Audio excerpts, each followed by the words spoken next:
Hello दोस्तों, एक बार फिर से स्वागत है आपका मेरे इस चैनल में। तो जैसा कि आप सभी को मालूम है, हमने इससे पहले लगभग 5 टेस्ट कर चुके हैं और ये हमारा 6वां टेस्ट रहेगा और ये रहेगा FLT नंबर 1। ठीक है। और यदि आपको डेली टेस्ट चाहिए, आज संडे है तो हम FLT करेंगे। ठीक है। और यदि आपको डेली टेस्ट चाहिए, वन लाइनर या फिर ऑब्जेक्टिव, तो आप चैनल को सब्सक्राइब ज़रूर कर लें ताकि आपको ऐसे ही टेस्ट मिलते रहें। ये फ्री रहेंगे बिल्कुल, इनका कोई कॉस्ट नहीं रहेगा आपको। ठीक है। चलिए, आज का टेस्ट हम डिस्कस करते हैं। ये टेस्ट जो है सिविल जॉब्स ने बनाया है। ठीक है, आप सभी जानते होंगे। चलिए देखते हैं पहला क्वेश्चन। निम्नलिखित को सुमेलित कीजिए। ठीक है, सुमेलित करने की बात कर रहा है, तो इसका आंसर हो जाएगा ऑप्शन नंबर सी, भागवत पुराण। भागवत पुराण का जो रचना स्थल है क्या है, ये है दक्षिण भारत। ठीक है। और अग्नि पुराण का मतलब ये पुराण है और रचना स्थल में लाना है। ठीक है, क्योंकि अपनी जो यूनिट 1 में जो ऊपर की 3 लाइनें जुड़ी हुई हैं न्यू सिलेबस के हिसाब से, वहाँ से ये क्वेश्चन है। ठीक है। तो भागवत पुराण कहाँ है, दक्षिण भारत में ये रचना स्थल है। और अग्नि पुराण कहाँ है, बंगाल वाले क्षेत्र पर। और फिर गरुड़ पुराण कहाँ लिखा गया, मिथिला में। कहाँ, मिथिला में गरुड़ पुराण। और मत्स्य पुराण आप सभी जानते हैं, नर्मदा प्रदेश या पश्चिमी दक्कन। ठीक है। ये एक टफ क्वेश्चन है। ठीक है, इसको मतलब बिना कॉन्सेप्चुअल नॉलेज के हम नहीं कर पाते हैं। ठीक है। चलिए आगे देखते हैं। विनय पिटक पर लिखे गए भाष्य का नाम क्या है। जो विनय पिटक है उस पर लिखे गए भाष्य का नाम क्या है। इसका नाम है कुरुंदी। क्या नाम है, कुरुंदी। कुरुंदी क्या कहलाती हैं, ये वे रचनाएं हैं जो पूर्व में लिखे गए किसी साहित्य या ग्रंथ पर विस्तृत व्याख्या या टिप्पणी करती हैं। ठीक है। चलिए, और अगर एक बार में याद ना हो तो वीडियो 2 बार देख लें। ठीक है, क्योंकि हमें ये क्वेश्चन अगर दोबारा दिखते हैं तो हमें गलत नहीं होना चाहिए। ठीक है। चलिए, निम्नलिखित में से किस विजयनगर शासक ने बेल्लोर में पुर्तगालियों को गिरजाघर निर्माण करने की अनुमति प्रदान की थी। पुर्तगालियों को गिरजाघर निर्माण करने की अनुमति प्रदान की थी। दोस्तों, ये यूनिट 1 के क्वेश्चन चलेंगे पहले। ठीक है, फिर धीरे धीरे हम लास्ट तक यूनिट 10 तक पहुँचेंगे। ठीक है। इसका आंसर हो जाएगा वेंकट द्वितीय। किसने, वेंकट द्वितीय ने। फिर देख लेते हैं, निम्नलिखित में से किनका संबंध बुद्ध के जीवन से था। किनका संबंध बुद्ध के जीवन से था। इसका आंसर हो जाएगा 3 और 4, यानी कि कौशल और मगध। मात्र कौशल और मगध का संबंध बुद्ध के जीवन से था। ठीक है। चलिए, ये हो गया। अगला क्वेश्चन देखते हैं। मध्य प्रदेश के पहले कार्यकारी राज्यपाल कौन थे। ये एक सरल क्वेश्चन है। ठीक है, आप सभी जानते हैं PV दीक्षित मध्य प्रदेश के पहले कार्यकारी राज्यपाल थे। ठीक है। अगला क्वेश्चन देखते हैं। होम स्टे पोर्टल का संबंध किससे है। ठीक है दोस्तों, यूनिट 9 का क्वेश्चन है ये। ठीक है, होम स्टे पोर्टल का ठीक है, इसका आंसर देख लेते हैं अपन। ये पर्यटन सुविधा को बढ़ावा देने के लिए, ये बहुत सी जगह है, ये जो योजनाओं वाला है ना, वहाँ से भी क्वेश्चन हो सकता है। यूनिट 9 अकेले नहीं लेंगे इसको। होम स्टे पोर्टल का संबंध किससे है, पर्यटन सुविधा को बढ़ावा देने के लिए। ठीक है, जब हम पर्यटन करने जाते हैं तो वहाँ रुकते हैं, मतलब स्टे करते हैं, इसलिए होम स्टे पोर्टल पर्यटन सुविधा को बढ़ावा देता है ना। चलिए, ये हमारे शानदार 6 क्वेश्चन हो गए हैं। आगे देखते हैं क्वेश्चन नंबर 7।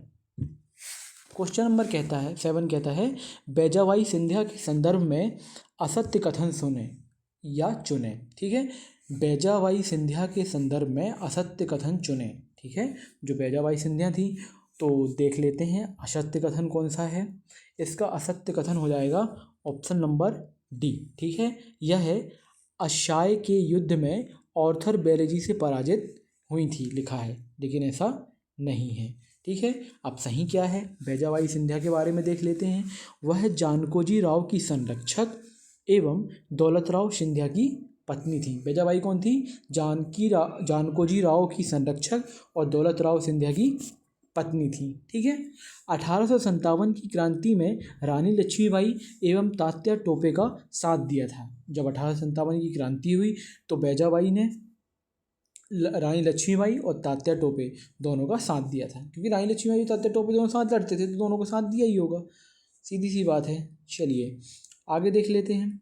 निम्नलिखित में से कौन स्वतंत्रता सेनानी कित्तूर की रानी चेन्नम्मा का साथी था और जिसने 1824 में अंग्रेज़ों द्वारा रानी को बंदी बना लिए जाने के बाद अंग्रेज़ों के विरुद्ध लड़ाई जारी रखी? अंग्रेज़ों के विरुद्ध लड़ाई जारी रखी दोस्तों। इसका आंसर हो जाएगा ए, रायन्ना।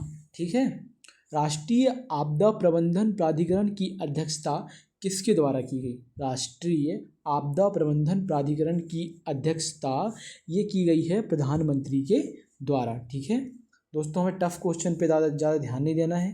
ठीक है, जो इजी क्वेश्चन आते हैं 80-85 क्वेश्चन वो हमारे सही होना चाहिए, वो गलत हुए तो हम कट ऑफ से बाहर हो जाते हैं। ठीक है, चलिए आगे देख लेते हैं। एक मिनट। पट्टचित्र के विषय में निम्नलिखित में से कौन सा कथन सही है? पट्टचित्र के विषय में। ठीक है, ये आर्ट एंड कल्चर वाला सेक्शन से क्वेश्चन है दोस्तों। ये से हो जाएगा, यह उड़ीसा की चित्रकला है। कहाँ की है? Orissa. Orissa option number D. ठीक है, ऑप्शन नंबर डी, उड़ीसा की ये चित्रकला है। अगला क्वेश्चन देखते हैं, क्वेश्चन नंबर 11। हाल ही में चर्चित कच्चा तीहू द्वीप किन दो देशों के बीच स्थित है? कच्चा तीहू द्वीप ये मोस्ट इम्पोर्टेंट क्वेश्चन हो जाता है हमारे प्रीलिम्स की दृष्टि से। हाल ही में चर्चित कच्चा तीहू द्वीप किन दो देशों के बीच स्थित है? ठीक है, ये स्थित है भारत और श्रीलंका के बीच। ठीक है, और वर्ष 1974 में भारत श्रीलंका समुद्री समझौते के तहत द्वीप श्रीलंका को हस्तांतरित कर दिया गया था। कब हस्तांतरित किया गया था? 1974। आप इसको ऐड कर लेंगे, ये फैक्ट मिलता नहीं है। 1974 को ये श्रीलंका को हस्तांतरित कर दिया गया था, है ना। तो कच्चा तीहू द्वीप कहाँ है? भारत और श्रीलंका के बीच में। 18 जून 1858 को हीरोज एवं रानी लक्ष्मीबाई के बीच अंतिम युद्ध ग्वालियर के मुरार में किस नदी के किनारे हुआ? ग्वालियर के मुरार में किस नदी के किनारे हुआ? ये हुआ स्वर्णरेखा नदी के किनारे। ठीक है, स्वर्णरेखा नदी। चलिए, ये सारे इजी क्वेश्चन हैं, ये हमसे बनना चाहिए। लाल पीली मिट्टी का पीएच मान कितना होता है? लाल पीली मिट्टी का पीएच मान होता है 5.5 से 8.5 के बीच में। ठीक है, 5.5 से 8.5 के बीच में, 5.5 से 8.5। ठीक है, चलिए आगे देख लेते हैं। क्वेश्चन नंबर 14 पॉलिटी से क्वेश्चन है। संविधान संशोधन विधेयक के संदर्भ में निम्नलिखित में से कौन सा कथन सही नहीं है? पूछ रहा है ना, सही नहीं है। तो इसका जो ए ऑप्शन होगा ये सही नहीं है कि राष्ट्रपति विधेयक को पारित कराने के लिए दोनों सदनों की संयुक्त बैठक बुला सकता है। राष्ट्रपति नहीं बुलाते दोस्तों। ठीक है, राष्ट्रपति विधेयक को पारित कराने के लिए दोनों सदनों की संयुक्त बैठक, किसी विधेयक में संयुक्त बैठक नहीं होती यहाँ। ठीक है, चलिए नदी अपवाह प्रतिरूप के संदर्भ में नीचे दी गई सूची को मिलाइए। ठीक है, नदी अपवाह प्रतिरूप है, सूची को मिलाना है। ठीक है, काफ़ी बड़े क्वेश्चन है दोस्तों, इनको ध्यान से करना पड़ेगा। ठीक है, क्वेश्चन नंबर 15 है। ठीक है, इसका आंसर हो जाएगा सी। ठीक है, क्या हो जाएगा? सी। चलिए देखते हैं। अपवाह प्रतिरूप पेड़ की शाखा के अनुरूप, अपवाह प्रतिरूप पेड़ की शाखा के अनुरूप ये है, जब पेड़ की शाखा बनेगी, पेड़ सीधा लिखा है तो ये हो जाएगा वृक्षाकार प्रतिरूप, है ना, वृक्षाकार प्रतिरूप। ये नंबर 1 हो जाएगा। अपवाह प्रतिरूप जब पेड़ की शाखा के अनुरूप बनेगा तो वो कौन सा प्रतिरूप कहलाएगा? वृक्षारूप, वृक्षाकार प्रतिरूप। ठीक है। जब नदी पर्वत से निकलकर सभी दिशाओं में बहती है, ठीक है, जब नदी पर्वत से निकलकर सभी दिशाओं में बहती है तो उसे आर्यी प्रतिरूप कहते हैं। कौन सा प्रतिरूप? आर्यी प्रतिरूप कहते हैं। ठीक है, आर्यी प्रतिरूप। जब मुख्य नदियाँ एक दूसरे के समांतर एवं सहायक नदियाँ उनसे समकोण पर मिलती हैं, ठीक है, उनसे समकोण पर मिलती हैं तो उसे क्या कहते हैं? जालीनुमा प्रतिरूप कहते हैं। ठीक है। और जब सभी दिशाओं में से नदियाँ बहकर किसी झील या गर्त में विसर्जित हो जाती हैं, ठीक है, सभी दिशाओं में, तो इसे अभिकेंद्रीय प्रतिरूप कहते हैं। ठीक है। चलिए, थोड़ा टिपिकल क्वेश्चन था दोस्तों। ठीक है। अंतर्राष्ट्रीय वन विकास कार्यक्रम फॉरेस्ट प्लस, ठीक है, अंतर्राष्ट्रीय वन विकास कार्यक्रम, क्या नाम है इसका? फॉरेस्ट प्लस, कब से क्रियान्वित किया जा रहा है? ठीक है, फॉरेस्ट प्लस कब से क्रियान्वित किया जा रहा है? ये किया जा रहा है 2012 से। ठीक है। चलिए आगे देख लेते हैं। तुमकुर नामक स्थान पर भारतीय भौगोलिक सर्वेक्षण ने सोने के भंडार का पता लगाया है और तुमकुर किस राज्य में स्थित है? जो तुमकुर है, जहाँ सोने के भंडार मिले हैं, वो किस राज्य में है? ये है कर्नाटक में। कहाँ है दोस्तों? कर्नाटक में तुमकुर सोने का भंडार है। ठीक है। चलिए आगे देख लेते हैं। Question number 18। 2011 की जनगणना के अनुसार 2001 से 2011 के दौरान जनसंख्या वृद्धि में निम्नलिखित में से किसने प्रथम व द्वितीय रैंक प्राप्त की है? दोस्तों प्रथम और द्वितीय रैंक पूछ रहा है, एक नहीं पूछ रहा। ठीक है, तो इसका आंसर हो जाएगा ऑप्शन नंबर सी, 2 और 3। मतलब पहले स्थान पर कौन सा है? मेघालय है, और दूसरे स्थान पर अरुणाचल प्रदेश है। सबसे ज़्यादा वृद्धि कहाँ हुई है? मेघालय में, फिर अरुणाचल प्रदेश में, उसके बाद बिहार में, फिर जम्मू कश्मीर में। मेघालय में वृद्धि देख लेते हैं, ये 27.28% है। ठीक है, 27, आप सुनने पे ध्यान देंगे, पेन ये थोड़ा ठीक से चलता नहीं है। ठीक है, 27.28, 27.28% मेघालय में वृद्धि हुई, और अरुणाचल प्रदेश में 25.90%, बिहार में 25.10%, और जम्मू कश्मीर चौथे नंबर पर आएगा 23% लगभग। ठीक है, पहले नंबर पे मेघालय, दूसरे में अरुणाचल प्रदेश, तीसरा बिहार, चौथा जम्मू कश्मीर। इस तरीके से ये वृद्धि हुई है। ठीक है, ये क्वेश्चन पिछली बार भी पूछा गया था और बार बार यहाँ से क्वेश्चन पूछा जाता है, इसमें कोई शक की बात नहीं है। देश में सर्वप्रथम कृषि आर्थिक सर्वेक्षण किसने जारी किया? ठीक है, कृषि का आर्थिक सर्वेक्षण जारी कर दिया दोस्तों, है ना, ये किया है हमारे मध्य प्रदेश ने। ठीक है, कृषि का आर्थिक सर्वेक्षण किसने किया है? मध्य प्रदेश ने जारी किया है। Fortran, ALGOL, pascal, Fortran, ALGOL, pascal आदि भाषाओं को सिखाने के लिए नींव का पत्थर किसे कहा गया है? नींव का पत्थर किसे कहा गया? ये जो भाषाएं हैं वो हम कैसे सीखेंगे? इसके लिए नींव का पत्थर क्या होगा? ऑफकोर्स की अवसोस क्या बोलते हैं यार उसको, ठीक है, ऑफकोर्स की बात है कि बेसिक होगा। ठीक है, जब तक हम बेसिक नहीं सीखेंगे तब तक हम कौन सी लैंग्वेज सीख सकते हैं? इसी जैसे हम कोई सब्जेक्ट पढ़ते हैं ना, तो सब्जेक्ट कैसे समझ में आएगा? पहले बोलते हैं कि बेसिक समझो। ठीक है, चलिए, तो नींव का पत्थर है, पहले बेसिक से ठीक करना पड़ेगा तब नींव रखेगी, तो ऐसे ही बेसिक इसका आंसर हो जाएगा। चलिए, सीमा सुरक्षा बल की पहली महिला स्नाइपर कौन बनी है? सीमा सुरक्षा बल की पहली महिला स्नाइपर कौन बनी है? ये देख लेते हैं। इस टाइप का क्वेश्चन भी पिछले 2 वर्षों से पूछा जा रहा है। ये हैं सुमन कुमारी। ठीक है, सुमन कुमारी सीमा सुरक्षा बल की पहली महिला स्नाइपर सुमन कुमारी बनी है। ठीक है, किस लोकप्रिय त्यौहार को डोल जात्रा के नाम से भी जाना जाता है? डोल जात्रा के नाम से किसे जाना जाता है? ये होली को जाना जाता है। किसको? होली को। ठीक है, आगे देख लेते हैं। दस्तार को अन्य किस नाम से भी जाना जाता है? दस्तार को अन्य किस नाम से भी जाना जाता है? दस्तार, ठीक है, इसका आंसर हो जाएगा पगड़ी। क्या है? ऑप्शन नंबर सी, दस्तार को अन्य किस नाम से जाना जाता है? पगड़ी। भारत में राष्ट्रीय खाद्य सुरक्षा मिशन कब से प्रभावित हुआ? भारत में राष्ट्रीय खाद्य सुरक्षा मिशन कब से प्रभावित हुआ? ये प्रभावी हुआ है 2007-8 से रबी की फसल से हुआ है। ठीक है, 2007-8 से रबी की फसल से। Option number D. ठीक है, चलिए, राष्ट्रीय साइबर अपराध रिपोर्टिंग पोर्टल की शुरुआत कब हुई?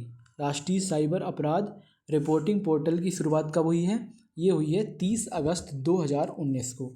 30 अगस्त 2019 को। ठीक है, भारत में कुल चक्रवात प्रवण क्षेत्र है। ठीक है, चक्रवात हमारे सिलेबस में दिया हुआ प्रीलिम्स के। ठीक है, भारत में कुल चक्रवात प्रवण क्षेत्र कौन सा है, मतलब या कितने परसेंट हैं? ये हैं 8%। ठीक है, कितने? 8% प्रवण क्षेत्र है। चलिए आगे बढ़ते हैं। हाल ही में खबरों में रहा रेगुलेटरी सैंडबॉक्स क्या है? खबरों में रहा रेगुलेटरी सैंडबॉक्स क्या है? ठीक है, बहुत ही टफ क्वेश्चन है दोस्तों ये। ठीक है, चलिए फिर भी देखते हैं, कितना ही टफ क्यों ना हो।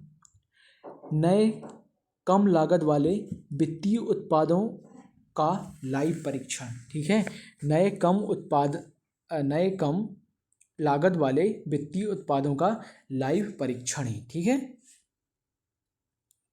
आगे देख लेते हैं। निम्नलिखित में से किस स्थान पर डीएसटी और टी हब ने संयुक्त रूप से मशीन लर्निंग और आर्टिफिशियल इंटेलिजेंस टेक्नोलॉजी हब का उद्घाटन किया? ठीक है, ये उद्घाटन किया है हैदराबाद में।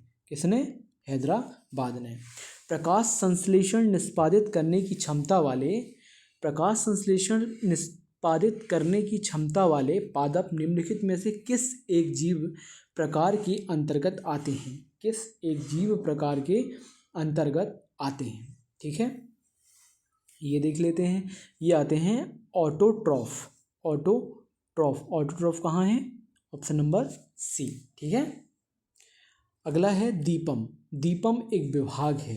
दीपम किस मंत्रालय के अंतर्गत आता है? ये दीपम आता है वित्त मंत्रालय के अंतर्गत। ठीक है, वित्त मंत्रालय इसका आंसर हो जाएगा।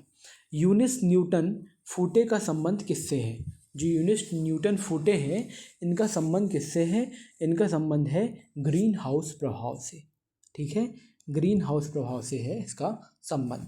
प्रवाल भित्तियों के संरक्षण के लिए भारत सरकार ने निम्नलिखित में से एक को समुद्री पार्क घोषित किया है। प्रवाल भित्तियों के संरक्षण के लिए भारत सरकार ने निम्नलिखित में से एक को समुद्री पार्क घोषित किया है। समुद्री पार्क किसको घोषित किया है? कच्छ की खाड़ी को। क्या हो जाएगा आंसर? कच्छ की खाड़ी को। ठीक है, चलिए आगे देखते हैं। राष्ट्रीय बीज अनुसंधान एवं प्रशिक्षण केंद्र किस स्थान पर स्थित है? बीज अनुसंधान व प्रशिक्षण केंद्र किस स्थान पर है? ये है वाराणसी में। कहाँ है? वाराणसी में है। और यदि इसकी स्थापना पूछी जाए तो अक्टूबर 2005 में इसकी स्थापना हुई थी। ठीक है, अक्टूबर लिख लेंगे आप, अक्टूबर, इनको आप नोट कर लेंगे अलग से एक पेज में। ठीक है, तो लास्ट में रिवीजन के समय इनकी हमें ज़रूरत पड़ती है। MS वर्ड में फ़ॉन्ट मेनू बॉक्स खोलने के लिए किस शॉर्ट कुंजी का प्रयोग किया जाता है? ठीक है, जब फ़ॉन्ट मेनू बॉक्स खोलेंगे तो ऐसी शॉर्टकट की बताइए आपकी कौन सी है? Ctrl+D। ठीक है, Ctrl+D। चलिए आगे देख लेते हैं। भारतीय आयुर्विज्ञान परिषद ICMR को वित्तीय सहायता कहाँ से प्राप्त होती है? दोस्तों इन्होंने सारे टफ क्वेश्चन पहले दे दिया है कि बच्चे घबरा जाएं।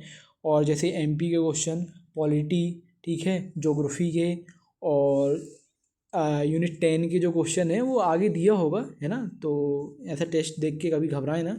यदि पहले क्वेश्चन टफ लगते हैं तो उनको हम 50 के बाद से करें, ठीक है, 75 के बाद से करें तो ज़्यादा वो होती है। फिर भी टेस्ट टफ ही बनाए जाते हैं कि बच्चे पढ़ने में ध्यान दें। ठीक है, चलिए ठीक है। वित्तीय सहायता कहाँ से प्राप्त होती है ICMR को? तो तो ICMR को जो वित्तीय सहायता होती है, इसका आंसर हो जाएगा स्वास्थ्य एवं परिवार कल्याण मंत्रालय। स्वास्थ्य एवं परिवार कल्याण मंत्रालय से वित्तीय सहायता प्राप्त होती है। चलिए आगे देख लेते हैं क्वेश्चन नंबर 36। क्या है क्वेश्चन नंबर 36? किस अंतर्राष्ट्रीय संगठन ने चंद्रयान 3 के विक्रम लैंडर के उतरने वाले स्थान के लिए शिव शक्ति स्टेशन के नाम को मंजूरी दी है? ठीक है, जो चंद्रयान 3 का विक्रम लैंडर उतरा था उसका नाम क्या रखा था? शिव शक्ति स्टेशन। ठीक है, तो शिव शक्ति स्टेशन किसने रखा होगा? अंतर्राष्ट्रीय खगोलीय संघ ने। अंतर्राष्ट्रीय खगोलीय संघ ने। ठीक है, मध्य प्रदेश एक जिला एक उत्पाद ODOP में हल्दी उत्पाद के लिए किस जिले को चुना गया है? दोस्तों हल्दी उत्पाद के लिए ये है शहडोल। ठीक है, शहडोल। जब लड़के की शादी होती है तो उसको हल्दी लगाई जाती है। ठीक है, और बेचारा हल्दी के भार को सहता रहता है। ठीक है, तो आप ऐसे याद रख लेंगे। तो शादी होगी, हल्दी लगेगी, तो उसको हल्दी सहनी पड़ेगी, चाहे वो आपको स्मेल करे या आप गंदे हो जाएं, कैसी भी हो जाए, हल्दी से नहला दिया जाए, आपको सहना पड़ेगा। तो हल्दी कहाँ का है? शहडोल का है। ठीक है, चलिए किसी भी विधानसभा के अध्यक्ष को हटाने के लिए निम्नलिखित में से कौन सा आधार साबित करना आवश्यक है? कौन सा आधार साबित करना आवश्यक है? इनमें से कोई नहीं। ठीक है, इनमें से कोई नहीं। चलो इसका आंसर तो यही दिया है इन लोगों ने। अगला देखते हैं, भारत का सर्वाधिक कपास उत्पादक राज्य कौन सा है? महाराष्ट्र है। अच्छा, महाराष्ट्र में काली मिट्टी सर्वाधिक विस्तार है। ठीक है, आप समझ गए होंगे। इसका आंसर क्या ही होगा? इसका आंसर होगा ऑप्शन नंबर डी। ठीक है, ए गलत है, आर सही है। कपास का सर्वाधिक उत्पादन महाराष्ट्र में नहीं होता है। ठीक है, चलिए प्रसिद्ध साहित्यकार हाल कौन है? हाल। प्रसिद्ध साहित्यकार हाल किसके शासनकाल से संबंधित थे? Easy question. सातवाहन वंश। कौन सा वंश से? सातवाहन वंश। ठीक है, सातवाहन वंश से संबंधित थे। किसके शासनकाल के दौरान संपत्ति के अधिकार को मौलिक अधिकारों की सूची से हटा दिया गया? किसके शासनकाल के दौरान संपत्ति के अधिकार को मौलिक अधिकारों की सूची से हटा दिया गया? ठीक है, ये हटा दिया गया मोरारजी देसाई। ठीक है, किसके समय? मोरारजी देसाई के समय ये संपत्ति के अधिकार को मौलिक अधिकारों से हटा दिया गया था। मोरारजी देसाई की सरकार थी उस समय।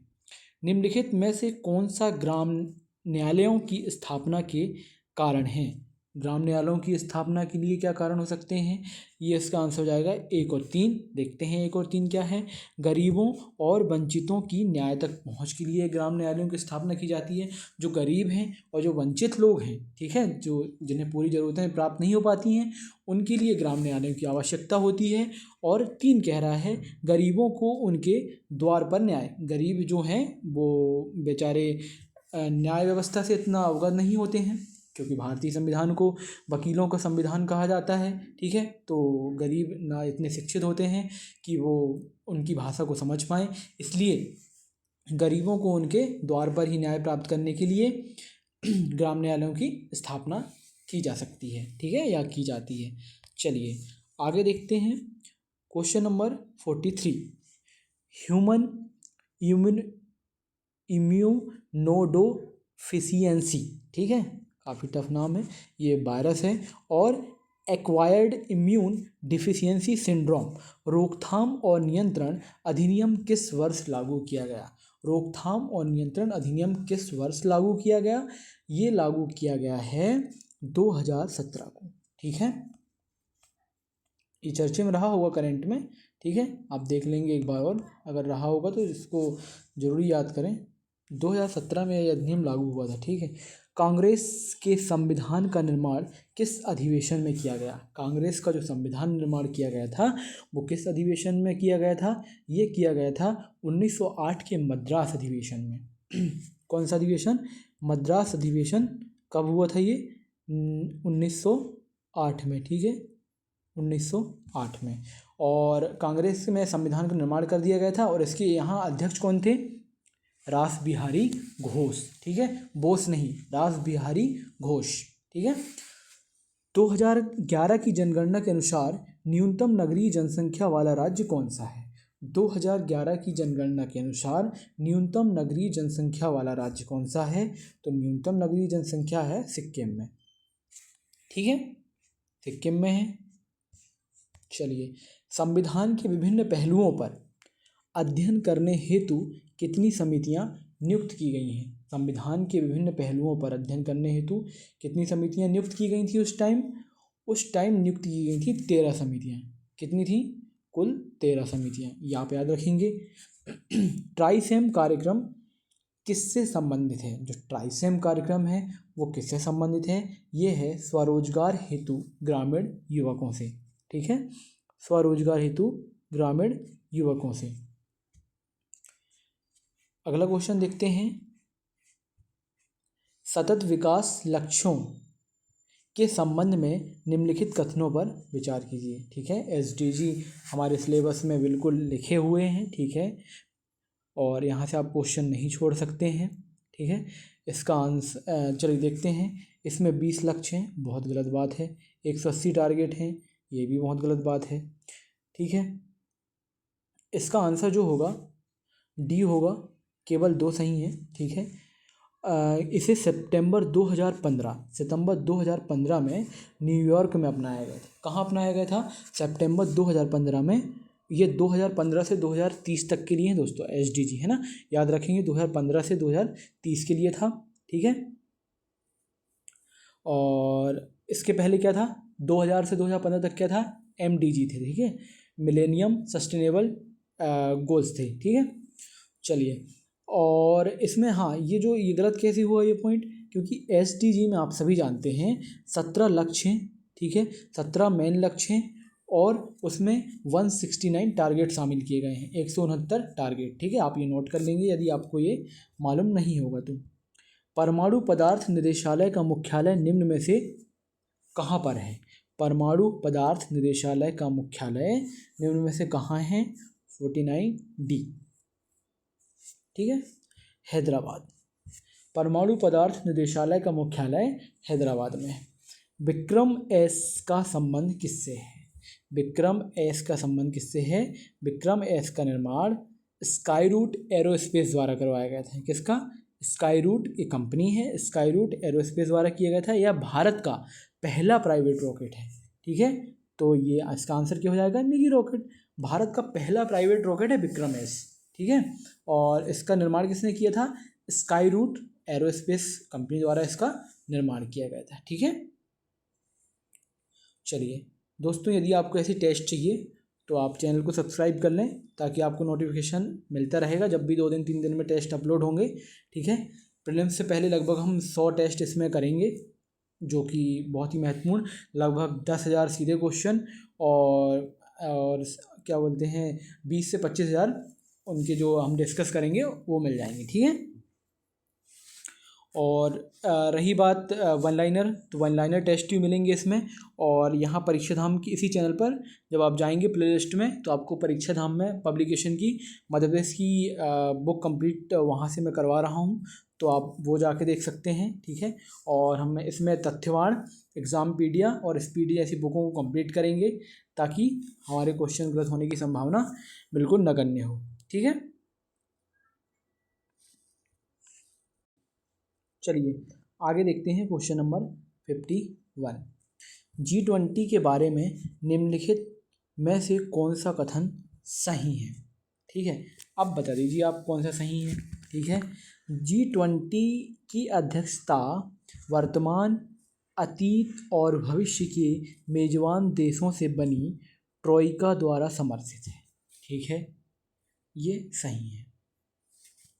चलिए G20 के बारे में देख लीजिए, कुछ फैक्ट आप नोट कर लेंगे, मैं एक्स्ट्रा बता रहा हूँ डिस्क्रिप्शन से। G20 अंतर्राष्ट्रीय आर्थिक सहयोग का प्रमुख मंच है, ठीक है। G20 की 18वीं बैठक की अध्यक्षता भारत द्वारा 2023 में की गई थी, ठीक है।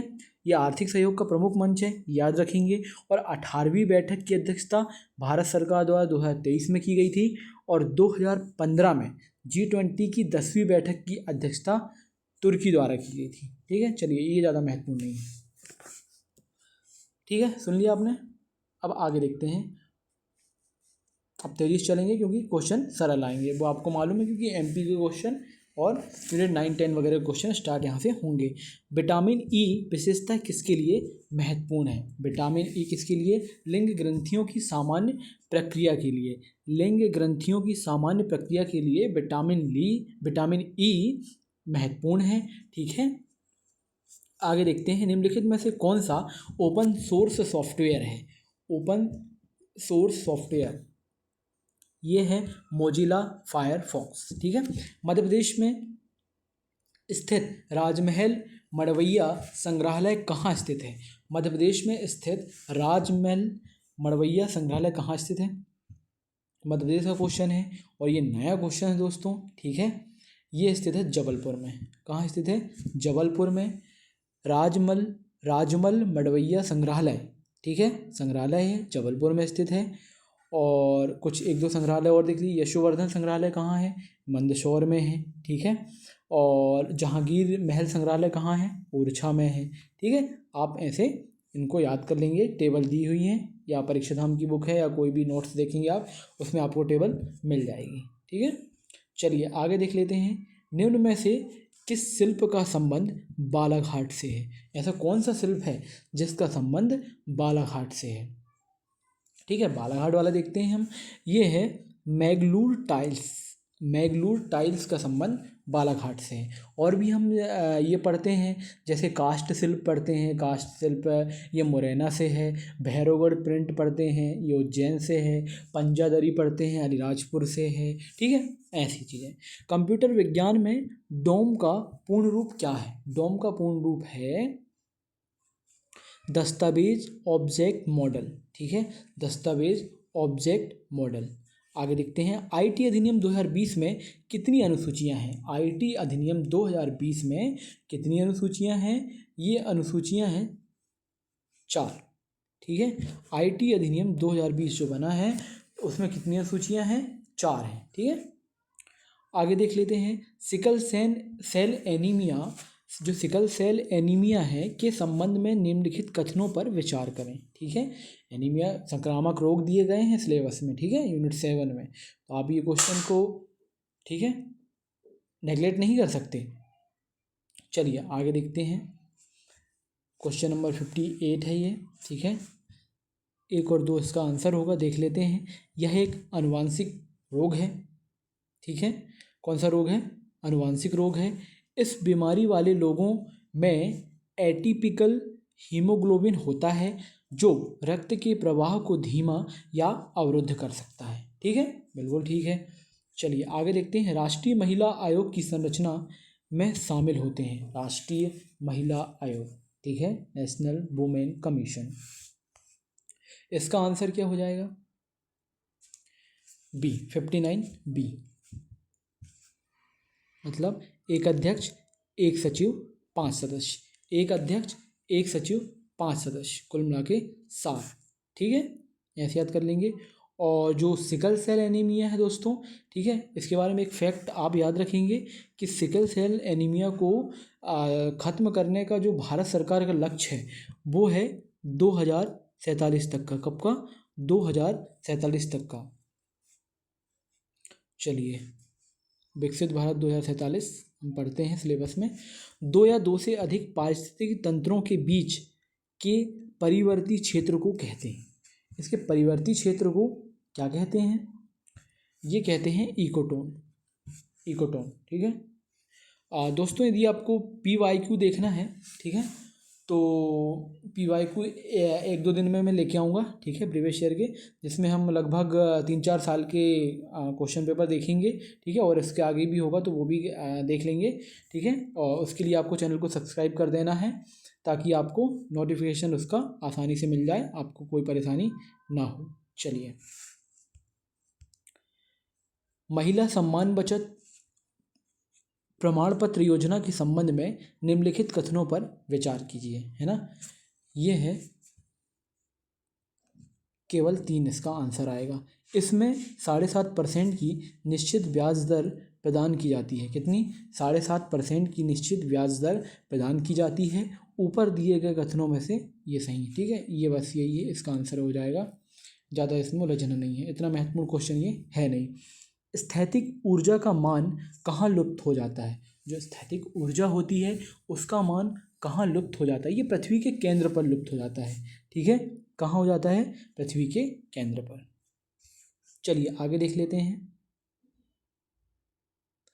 दोस्तों। आज संडे है तो आज एक FLT आपको लगाना बहुत ज़रूरी है, ठीक है। इसलिए मैं भी ये वीडियो रिकॉर्ड कर रहा हूँ, ठीक है, क्योंकि मुझे लगाना था तो सोचा आप लोग भी लगा लेंगे। क्योंकि पैसे दे के टेस्ट सीरीज़ देने से अच्छा है कि यदि हम घर में बैठे हैं तो बिल्कुल लगा सकते हैं। 1.5x to 1.25x में देख सकते हैं, कोई दिक्कत नहीं है, ठीक है। एक बार में याद ना हो 2 बार में देख लें। किसी प्रजाति को विलुप्त माना जा सकता है जब वह अपने प्राकृतिक आवास में नहीं देखी गई हो। मतलब कितने वर्ष तक नहीं देखी गई हो तो उस प्रजाति को हम विलुप्त मान लेंगे। ये है 50 वर्ष। यदि 50 ईयर्स से वो दिखी नहीं है तो उसको हम विलुप्त मान लेंगे। रुधिर वर्णिका बोले तो हीमोग्लोबिन के संबंध में निम्नलिखित कथनों पर विचार कीजिए, ठीक है। जो हीमोग्लोबिन है उसके बारे में विचार करना है। इसका आंसर होगा D 1 2 3 4।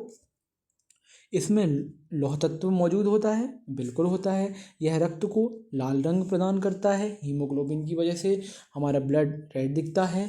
यह कुछ रोगों से प्रतिरक्षा प्रदान करता है, यह कुछ रोगों से प्रतिरक्षा प्रदान करता है। यह रक्त में ऑक्सीजन का वाहक होता है, ठीक है। बिल्कुल क्लियर है यहाँ तक। चलिए आगे देखते हैं। पश्चिम भारत में सांस्कृतिक पुनर्जागरण का अग्रदूत किसे कहा जाता है?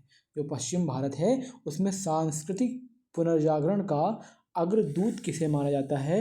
ये माना जाता है MG रानाडे को, ठीक है। MG रानाडे ये लेखक हैं, समाज सुधारक थे। पूना सार्वजनिक सभा की स्थापना की थी उन्होंने, ठीक है। MG रानाडे ने क्या की थी? पूना सार्वजनिक सभा की स्थापना की थी 1867 में, ठीक है। और पश्चिम में उन्होंने सामाजिक सांस्कृतिक आंदोलन तो चला ही था। क्वेश्चन ही हमारा यही है, आर्टिफिशियल इंटेलिजेंस की प्रक्रिया को कितनी श्रेणियों और चरणों में वर्गीकृत किया जाता है? आर्टिफिशियल इंटेलिजेंस ये 3 चरणों में, कितने चरणों में? AI को 3 चरणों में चलाया जाता है, ठीक है। यदि आपको ज़्यादा ही वो 3 चरण देखना है तो देख सकते हैं सेंसिंग, रीजनिंग और क्रिया, ठीक है। सेंसिंग क्या होती है? सेंसर के माध्यम से डेटा लेना। रीजनिंग क्या होती है? सेंसर द्वारा लिए गए डेटा पर विश्लेषण। क्रिया क्या होती है? इनपुट और तर्क के आधार पर, ठीक है। चलिए आगे देख लेते हैं क्वेश्चन नंबर 67। बैगा जनजाति के गांव को क्या कहते हैं? बैगा जनजाति के गांव को कहते हैं पूर्वा।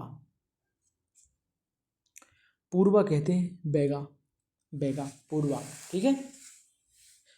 बैगा जनजाति गांव का कहते हैं पूर्वा कहते हैं। चलिए इसमें ज़्यादा ट्रिक यूज़ नहीं कर सकते दोस्तों, जनजातियों वाली बात है। ऑटो आंसर का मॉडेम से क्या तात्पर्य है? जो ऑटो आंसर है, ठीक है, उसका मॉडेम से क्या तात्पर्य होता है? इसका होता है स्वतः उत्तर देना, ठीक है। ऑटो स्वतः, ठीक है, स्वतः उत्तर देना, सीधी सी बात है। चलिए आगे देख लेते हैं क्वेश्चन नंबर 69। ऐसे वायरस का नाम बताइए जो समय बीतने पर या खास दिन को चलते हैं, ठीक है। समय बीतने पर या खास दिन में चलते हैं, एक खास दिन होता है उनके लिए, ये होता है, इसका देख लेते हैं हम आंसर, टाइम बॉम्ब, ठीक है। खास दिन चलते हैं, इनमें टाइम सेट करके रख दिया जाता है, ठीक है। और प्रमुख कंप्यूटर वायरस आप पढ़ा ही होगा, जैसे adware, spyware, worms, Trojan horse, ठीक है। ऐसे हम पढ़ते हैं, जब यूनिट 9 पढ़ेंगे तो उसमें ये देख सकते हैं। भारत का पहला वर्टिकल फॉरेस्ट टावर मन फॉरेस्टा किस राज्य में बनाया गया है? भारत का पहला वर्टिकल फॉरेस्ट टावर मन फॉरेस्टा किस राज्य में बनाया गया है? ये बनाया गया है बेंगलुरु में, ठीक है। ये क्वेश्चन ही गड़बड़ है दोस्तों, ठीक है। राज्य आएगा कर्नाटक, और कर्नाटक में बेंगलुरु है, ठीक है। चलिए कोई बात नहीं, होता रहता है। एग्जैक्ट बेंगलुरु में बना है, राज्य आएगा तो कर्नाटक आएगा। ठीक है। मध्य प्रदेश की जनजातीय जनांक की 2011 के अनुसार जनजातियों में साक्षरता दर कितने प्रतिशत है? ठीक है, जनजातियां जो हैं उनमें साक्षरता दर कितनी है? जनजातियों में साक्षरता दर है 50.6%। ठीक है, कितनी है? 50.6%। मध्य प्रदेश में न्यूनतम साक्षरता 36.1% है अलीराजपुर में। ठीक है, याद रखेंगे आप। मध्य प्रदेश के चीफ जस्टिस रहे अजय माणिकराव खानविलकर निम्नलिखित में से किस पद पर नियुक्त किए गए? ये किस पद पर नियुक्त किए गए हैं? ये देश के लोकपाल बने हैं। क्या बने हैं? लोकपाल। नेशनल एआई प्रोग्राम का क्रियान्वयन कौन करता है? जो राष्ट्रीय आर्टिफिशियल इंटेलिजेंस प्रोग्राम है उसका क्रियान्वयन कौन करता है? उसका क्रियान्वयन करेगा नीति आयोग। ठीक है, ये प्रोग्राम है एआई प्रोग्राम, नीति आयोग करेगा। और ये प्रोग्राम की घोषणा 2019 के बजट में की गई थी, है ना? ये आप याद रख सकते हैं, महत्वपूर्ण नहीं, फिर भी कुछ भी पूछ सकता है बीपीएससी हमारा। मध्य प्रदेश में निम्नलिखित में से किस जिले में भरेवा शिल्प कला विकसित है? मध्य प्रदेश में निम्नलिखित में से किस जिले में भरेवा कला विकसित है? मध्य प्रदेश में निम्नलिखित में से किस जिले में भरेवा कला विकसित है?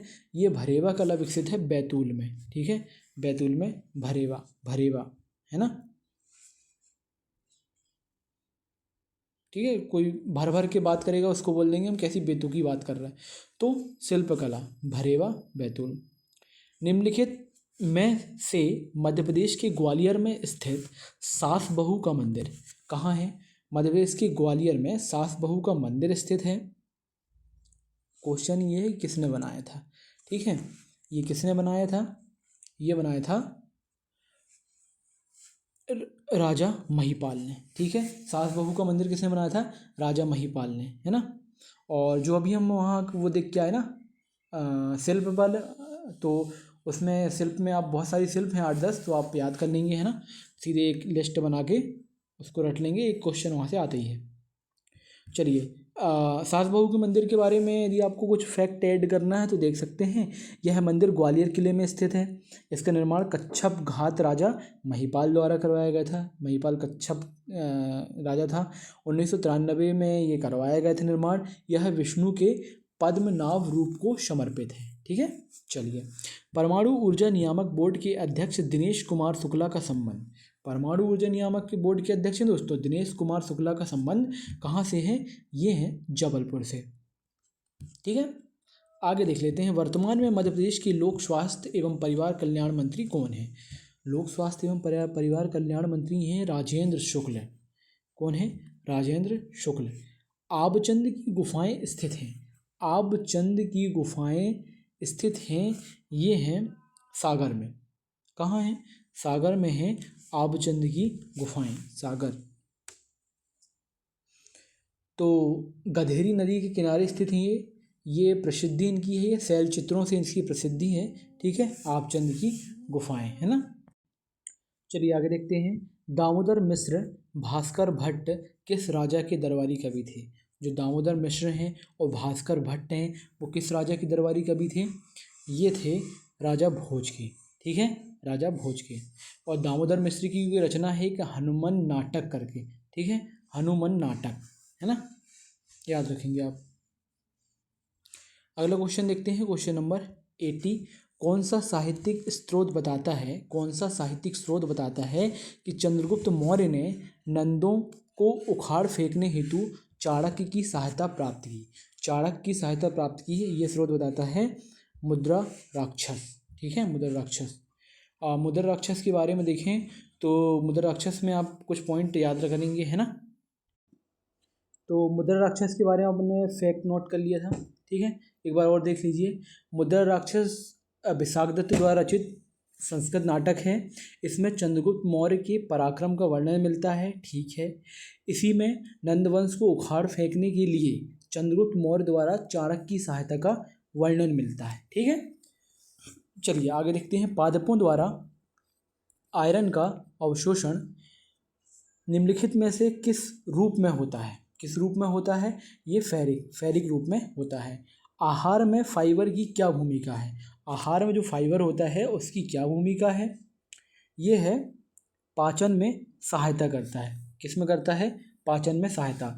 फाइबर आहार में प्रचुर मात्रा में शामिल करके नियमित मल त्याग में सहायता करके और कब्ज को रोककर स्वस्थ पाचन को बढ़ावा देता है। ठीक है, चलिए आगे देखते हैं क्वेश्चन नंबर 83। हिरण्य स्तूप शब्द का उल्लेख सर्वप्रथम मिलता है। हिरण्य स्तूप शब्द का उल्लेख सर्वप्रथम कहाँ मिलता है? ये मिलता है ऋग्वेद में। ठीक है, सबसे प्राचीन ग्रंथ है ये। हिरण्य स्तूप का उल्लेख मिलता है इसमें। किस जनजाति की पंचायत को गोहिया कहा जाता है? किस जनजाति की पंचायत को गोहिया कहते हैं? ठीक है, गोहिया किसको कहा जाता है? कोल। ठीक है, कोल। ठीक है, कोल जनजाति की पंचायत को गोहिया कहा जाता है। चलिए फिर से सुमेलित करने वाला क्वेश्चन है। ठीक है, एक सूची 1 सूची 2 दी हुई है। ठीक है, ये स्थल दिए हुए हैं प्रमुख, ताल, सागर, बंजारा वगैरह हैं। ठीक है, चलिए इसका आंसर हमारा सी होगा। कौन सा होगा? सी होगा। यहाँ देखते हैं हनुमान ताल। हनुमान ताल कहाँ है? इंदौर में है। हनुमान ताल इंदौर में है। यशवंत सागर कहाँ है? यशवंत सागर सॉरी, हनुमान ताल कहाँ है? जबलपुर में। फिर से देखेंगे, हनुमान ताल कहाँ है? जबलपुर में है। यशवंत सागर झील कहाँ है? इंदौर में है। ठीक है, हनुमान ताल जबलपुर में, यशवंत सागर इंदौर में, और लाखा बंजारा झील कहाँ है? सागर। लाखा बंजारा झील कहाँ है? सागर में है। और मुंज सागर कहाँ है? ये धार में है। ठीक है, चलिए हो गया। आगे देखते हैं, निम्नलिखित में से किसको वायुमंडल में द्वितीयक प्रदूषक के रूप में जाना जाता है? वायुमंडल में द्वितीयक प्रदूषक के रूप में जाना जाता है, ये जाना जाता है किसको? ओजोन को। ठीक है, प्राथमिक प्रदूषकों की वायुमंडल में प्रतिक्रिया के फलस्वरूप द्वितीय प्रदूषक बनते हैं। ठीक है, और इनके उदाहरण है ओजोन, सल्फर ट्राइऑक्साइड और सल्फ्यूरिक अम्ल वगैरह, है ना। द केरला स्टोरी फिल्म के लेखक कौन है? द केरला स्टोरी फिल्म, अच्छा बहुत अच्छा क्वेश्चन है ये। द केरला स्टोरी फिल्म के लेखक कौन है? ये हैं सुदीप्तो सेन। कौन है? सुदीप्तो सेन। निम्नांकित में से मिट्टी का कौन सा वर्ग भारत के सर्वाधिक क्षेत्र पर फैला है? निम्नांकित में से मिट्टी का कौन सा वर्ग भारत के सर्वाधिक क्षेत्रफल पर फैला है? ये है जलोढ़ मिट्टी का। ठीक है, जलोढ़ मिट्टी। जलोढ़ मिट्टी के कुछ विशेषताएं देख लेते हैं। यह नदियों द्वारा बहाकर लाई गई मृदा है। यह भारत के 43% भूभाग पर फैली हुई है। इसमें पोटास की बहुलता एवं नाइट्रोजन, ह्यूमस और फास्फोरस की कमी होती है। ठीक है, चलिए क्वेश्चन नंबर 89 देखते हैं आगे से। रियावन लहसुन हेतु प्रसिद्ध कौन सा जिला है? दोस्तों जो महत्वपूर्ण क्वेश्चन थे वो 50 के बाद से ही थे, है ना। बाकी पहले तो टफ थे, लेकिन ये 50 क्वेश्चन प्लस 25-30 हमको टफ क्वेश्चन करना ही होगा, तब हम कट ऑफ से अंदर होते हैं। रियावन लहसुन हेतु प्रसिद्ध कौन सा जिला है ना। रियावन लहसुन देखते हैं, ये है Ratlam. World economic situation and prospects report निम्नलिखित में से किसके द्वारा जारी की जाती है? ये जारी की जाती है यूएनओ के द्वारा। यूएनओ संयुक्त राष्ट्र संघ के द्वारा। आपदा प्रबंधन किस सूची के अंतर्गत आता है? आपदा प्रबंधन किस सूची के अंतर्गत आता है? अच्छा क्वेश्चन है ये। इसका आंसर समवर्ती सूची, आपदा प्रबंधन समवर्ती सूची के अंतर्गत आता है।